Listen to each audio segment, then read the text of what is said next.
ce qu'elle dit, c'est que pour elle, les mots roumains ont perdu de leur puissance. À l'école, il y avait la pensée dominante, il y avait les choses qu'elle avait le droit de dire, les choses qu'elle n'avait pas le droit de dire, et c'est comme si le roumain, pour elle, était lié à quelque chose de non libre.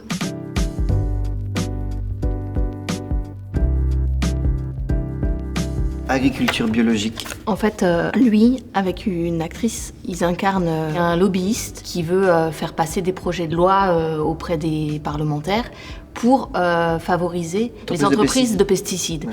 Donc la question, c'est que moi, si j'étais lui, je me dirais, ok, soit il faut que je combatte ça parce que ça va pas du tout dans mon business et c'est mes ennemis et donc je dois absolument jouer de mon influence pour faire comprendre que en fait c'est pas spécialement bien le bio, ou alors j'essaye de faire croire que mes produits pleins de pesticides sont compatibles avec le bio et que si j'ai 80% de pesticides seulement, et ben c'est bio parce qu'il y a 20% de bio, donc c'est bio puisqu'il y a 20%.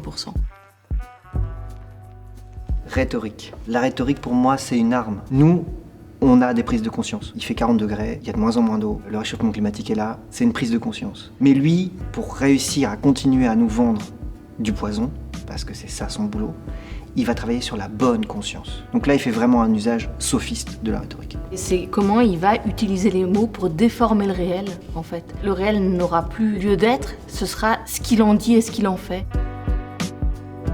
En fait, c'est le même homme, mais ils sont décuplés. Donc ça me raconte cette façon de uniformiser tout le monde, uniformiser la pensée des gens, uniformiser les réflexes consuméristes des gens. Il y a une théorie sur les espèces qui dit que quand des éleveurs font exactement tous la même variété de lapins ou la même variété de poules, s'il y a un virus qui arrive sur cette variété où ils sont presque des clones, c'est 10 millions d'individus de l'espèce qui vont mourir parce que c'est la diversité et c'est le fait qu'on soit très très différents qui fait qu'on se protège, qu'on a différents types de systèmes immunitaires.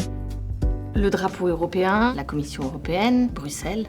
Là, lobbyiste du texte passe sa vie dans les couloirs de la Commission européenne pour essayer de rencontrer soit à la cafétéria, soit pour les inviter dans un déjeuner d'affaires, les parlementaires et d'essayer d'influencer les projets de loi.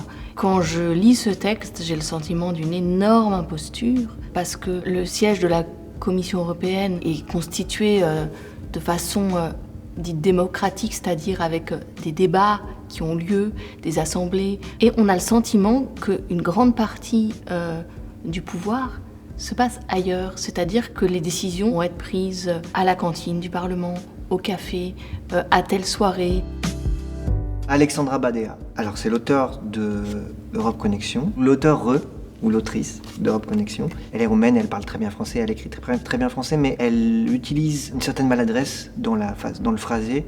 C'est pas grammaticalement tout le temps juste, mais du coup ça donne une langue très concrète. C'est pour moi une grande qualité. On sent une écriture très nerveuse, très incisive, et ça c'est un beau challenge artistiquement, je trouve. Elle a fui donc la Roumanie au moment de la dictature, tout ça. Et ce qu'elle dit, c'est que pour elle, les mots roumains ont perdu de leur puissance. Dans les classes, à l'école, il y avait la pensée dominante, il y avait les choses qu'elle avait le droit de dire, les choses qu'elle n'avait pas le droit de dire, et c'est comme si le roumain, pour elle, était lié à quelque chose de non libre. Du coup, elle dit qu'en français, elle est arrivée en France à 12 ans, et que dans cette langue, il y a comme ce rapport à la liberté qu'elle a retrouvé du coup en France, et donc les mots sont pour elle plus percutants, plus vifs. En fait, sa langue poétique est le français.